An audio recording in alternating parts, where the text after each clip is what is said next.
Programme میں خوش آمدید. میں ہوں سلمان حسن, ساتھ موجود ہیں مجیب الرحمان شامی صاحب. وزیر اعظم اور فیلڈ مارشل عاصم منیر صاحب جو ہیں انہوں نے متاثرہ علاقوں کا دورہ کیا ہے اور جو سیلاب سے متاثرین تھے ان کے زخموں پر مرہم رکھا ہے. وہاں پر obviously چیکس وغیرہ بھی تقسیم کیے گئے ہیں, لیکن سب سے بڑھ کر یہ کہ انہیں یقین دہانی کرائی گئی ہے کہ اس وقت جو حکومت ہے, جو وفاق ہے, وہ اپنے شہریوں کے ساتھ کھڑا ہے. ریگارڈلیس اس سے کہ جی شکایت کی جاتی ہے کہ وفاق نے کچھ نہیں کیا, لیکن یہ ایک مظہر ہے کہ فیلڈ مارشل صاحب بھی اور وزیر اعظم جو ہیں انہوں نے متاثرہ علاقوں کا دورہ کیا ہے اور وہاں پر جا کے لوگوں سے ملاقات کی ہے. تو ایک طرف یہ سچویشن, اور دوسری طرف جب ہم بات کرتے ہیں کراچی کی, تو بارش پر بھی اب کراچی میں جو ہے وہ سیاست ہو رہی ہے. اور ایک طرف تو یہ اطلاعات ہیں کہ 15 افراد اب تک جو ہیں وہ ان مختلف واقعات میں جاں بحق ہو چکے ہیں, 20 ارب سے زائد کا نقصان ہو چکا ہے, اور ایسے میں ایک دوسرے پر اب الزامات لگائے جا رہے ہیں. آج میئر کراچی مرتضی وہاب صاحب ایک بار پھر جو ہے وہ پریس کانفرنس کر رہے تھے, لیکن جس وقت وہ پریس کانفرنس کر رہے تھے اسی وقت بارش شروع ہو گئی اور ان کو وہ پریس کانفرنس جو ہے وہ ختم کرنا پڑی. لیکن انہوں نے اس پریس کانفرنس میں 2 آپشن دیے. وہ 2 آپشن کیا ہیں وہ آپ کو دکھاتے ہیں.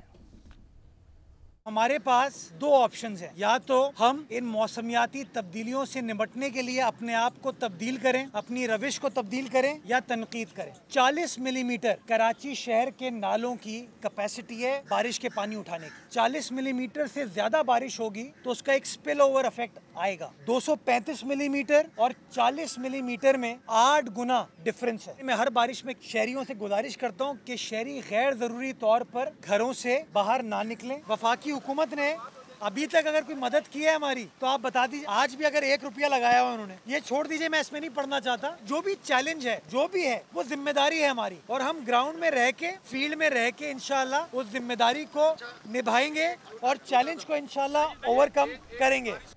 یہ 40 ملی میٹر کیپیسٹی والی بات جو ہے وہ کل اسی شو میں, ہمارے شو میں جو ہے وہ مرتضی وہاب صاحب نے کی تھی, لیکن اس پر آج جو سابق میئر ہیں فاروق ستار صاحب, انہوں نے ان کو آڑے ہاتھوں لیا. اور نہ صرف یہ کہ انہوں نے تنقید کی, بلکہ انہوں نے جنگل کے قانون کا ذکر کیا, شیر کی مثال دی اور شیر بھی سنایا. کوئی قانون ہوتا ہے بھائی, جب شیر اپنے شکار کو کھا لیتا ہے تو باقی جانوروں سے پیار کرتا ہے, انہیں پچکارتا ہے, ان سے محبت کرتا ہے, انہیں بھی اپنی ایکو سسٹم میں رہنے اور زندہ رہنے کی اجازت دیتا ہے. کہتا ہے میں نے جتنا کھانا تھا کھا لیا, اب تم کھاؤ. مطلب یہاں تو چٹ بھی میری, پٹ بھی میری, سب کچھ میرا, اور اس کے بعد پھر لوگوں کے سامنے ان کی آنکھوں میں دھول جھونکو. اسی لیے تو میں بار بار یہ شعر پڑھتا ہوں کہ مدت سے پنپتی ہوئی سازش نے ڈبویا ہے. بارش بلا وجہ بدنام ہے, اصل تو سازش ڈبو رہی ہے. سوتیلی ماں کا سلوک ڈبو رہا ہے, ناانصافی ڈبو رہی ہے. 22,000 ارب روپے جو 17 سالوں میں ملے ہیں, میں اس کی بات کر رہا ہوں. اس 22,000 ارب کا حساب دو. جماعت اسلامی کدھر ہے بھائی؟ پی ٹی آئی کدھر ہے؟ 9 ٹاؤن جماعت اسلامی کے ہیں, پی ٹی آئی کے پاس بھی 3 ٹاؤن ہیں. تم نے کیا کر لیا؟ کون سا رین ایمرجنسی سینٹر قائم کیا؟ پاکستان کو بچانا ہے تو کراچی کو بچانا ہوگا. لیکن جماعت اسلامی اس سازش کا جو الزام ہے وہ ایم کیو ایم اور پیپلز پارٹی پر لگا رہی ہے. حافظ نعیم الرحمان صاحب کی بھی سنیے. بارش ہوئی ہے, ٹھیک ہے, زیادہ بارش ہوئی ہے, لیکن کراچی کا حال تو جا کر دیکھیں. 3.5 کروڑ لوگوں کی آبادی کا شہر, پاکستان کا معاشی ہب, منی پاکستان ہے, اور اس کا حال یہ کیا ہوا ہے ایم کیو ایم اور پیپلز پارٹی. 40 سال سے اس شہر کو لوٹ رہے ہیں دونوں مل کر. تو پھر سوال تو پیدا ہوگا اور جواب ان کو دینا پڑے گا جنہوں نے بیڑا غرق کیا ہوا ہے پاکستان کی معیشت کا اور معاشی ہب کا. شامی صاحب, سر سٹیک ہولڈرز کی ہم نے گفتگو سنائی. اب سب سے پہلے تو ہمیں یہ فیصلہ نہیں کرنا ہوگا شامی صاحب کہ کراچی کے سٹیک ہولڈر اصل میں ہیں کون, کیونکہ الزام تو وہ ایک دوسرے کے اوپر ہی لگا رہے ہیں. دیکھیں فاروق ستار صاحب جو ہیں انہوں نے مناظرے کا چیلنج بھی دیا ہے آج اپنے مرتضی وہاب کو.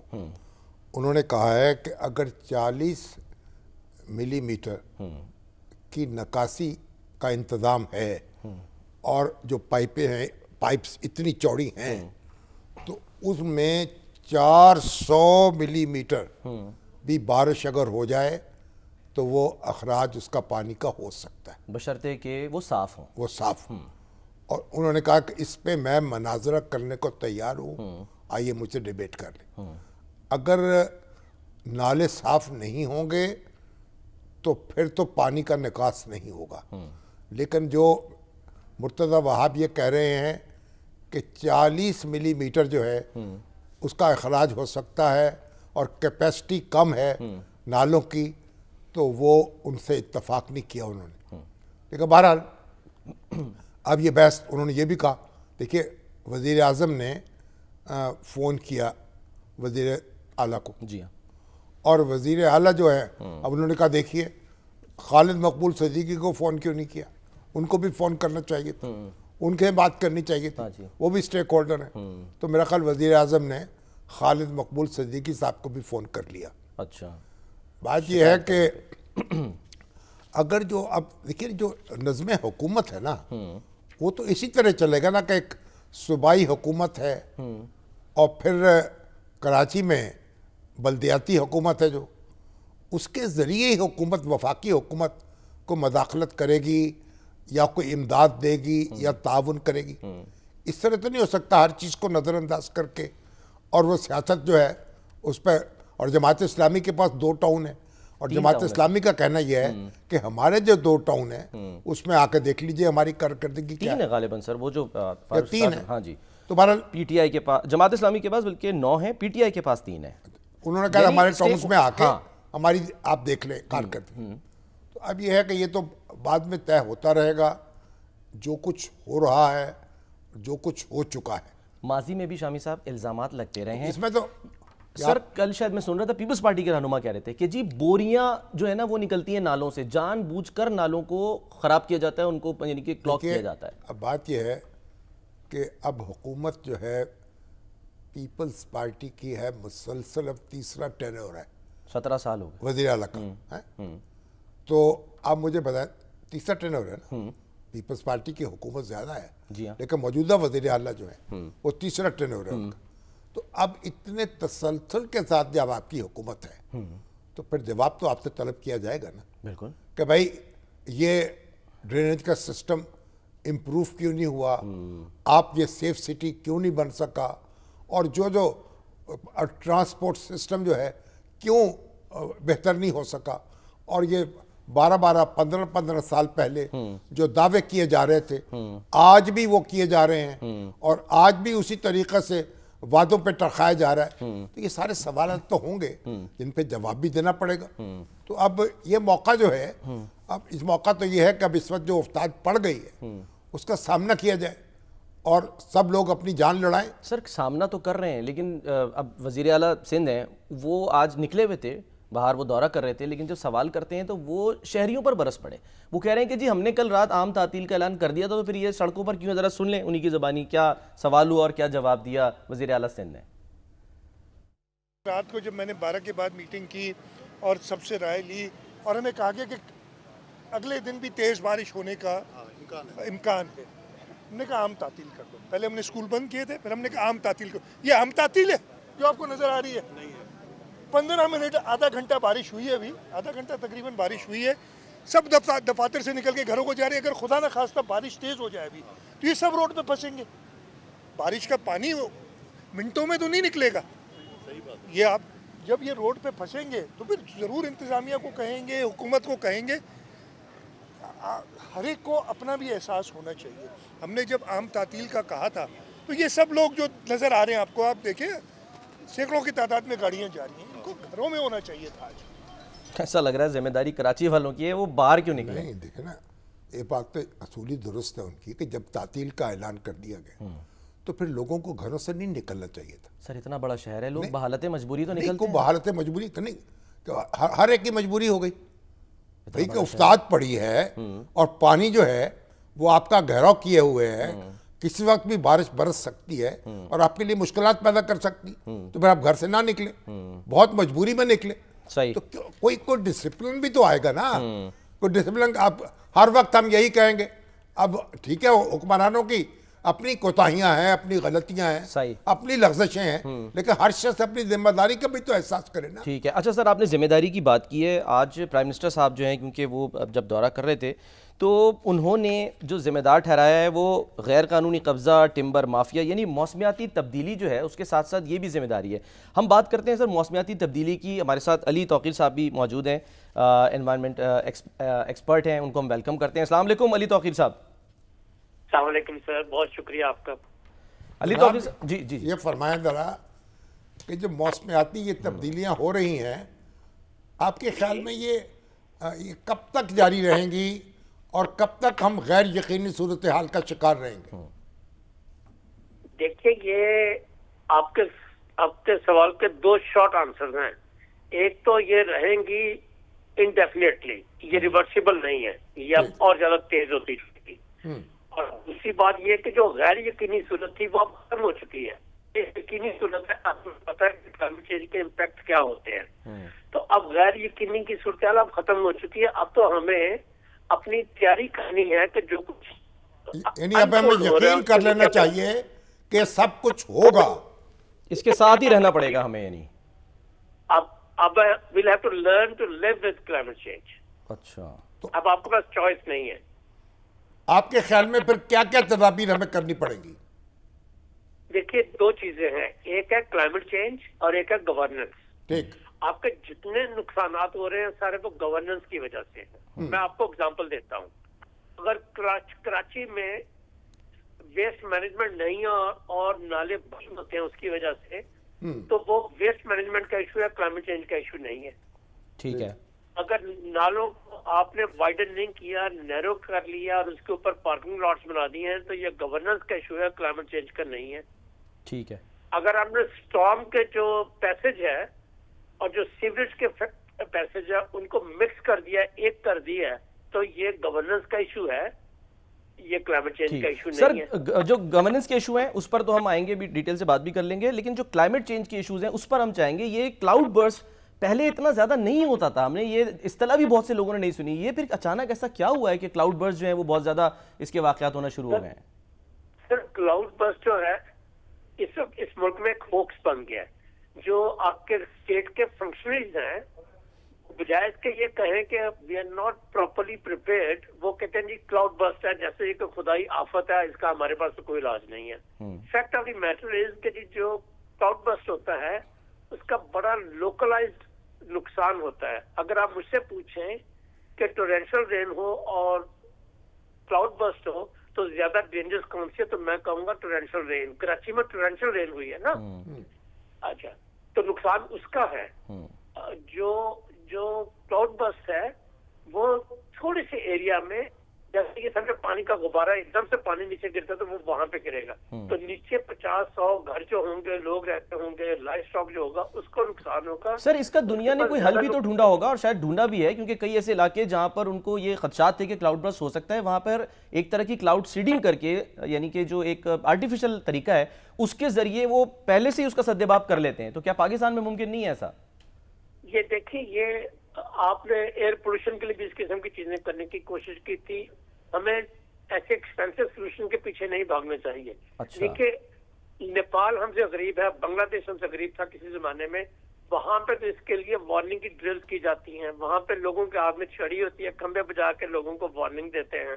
وہاں پہ تو SMS کی سروس ہوتی ہے جس کے ساتھ لوکل لیول کے اوپر کمیونیکیٹ کیا جاتا ہے کہ کیا کرنا ہے، احتیاطی تدابیر کیا کرنی ہے. میں اب تحمل سے سن لیجیے گا، جامی صاحب آپ کے پاس بیٹھے ہوئے ہیں، شامی صاحب، ہمارے شامی صاحب معذرت کے ساتھ، ہمارے 2 سیٹلائٹس ہیں جو ہمیں آلموسٹ ریئل ٹائم کے اوپر ہمیں اس قسم کی خبریں دے سکتے ہیں موسمیاتی. ان کا ڈیٹا ٹرانسمیٹ ہوتا ہے PMD کے پاس، میٹ ڈپارٹمنٹ کے پاس.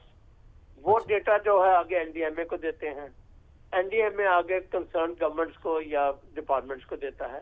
اب آپ مجھے بتلا دیجئے پورے ملک میں کون سا ڈپٹی کمشنر یا اسسٹنٹ کمشنر ایسا ہوگا، یا کس صوبے کا PDMA کا جو ہیڈ ہوگا، یہ اسٹاف ہوگا، وہ ایک سائنٹیفک ٹیکنیکل رپورٹ پڑھ سکتا ہے. ہمارے پاس انفارمیشن ہے، ارلی وارننگ کی سائنس ہے، مگر اس کو ٹرانسلیٹ کر کے ہمیں کمیونیکیٹ کرنا نہیں آتا. ہمیں یہ نہیں پتا کہ اس کو ایک عام آدمی کو کیسے کمیونیکیٹ کرنا ہے. ہمیں یہ نہیں معلوم جو ہے SMS کی صورت میں سے کنورٹ کرنا ہے. نہیں، آپ یہ بتائیں، مثلا بونیر میں جو ہوا اس کو کیسے اوائڈ کر سکتے تھے یا کیسے نقصانات کم کر سکتے تھے؟ دیکھیے، جو آپ نے بڑے ایکسٹریم اگزامپل دی، مجھے بڑی خوشی آپ نے اس کا ذکر کیا. وہ ایک واحد کلاؤڈ برسٹ ہوا ہے، اور اس کے ساتھ جو زیادہ نقصان ہوا جب اس کی وجہ سے لینڈ سلائڈنگ ہوئی، مڈ سلائڈنگ ہوئی، اور جو ٹمبر مافیا کی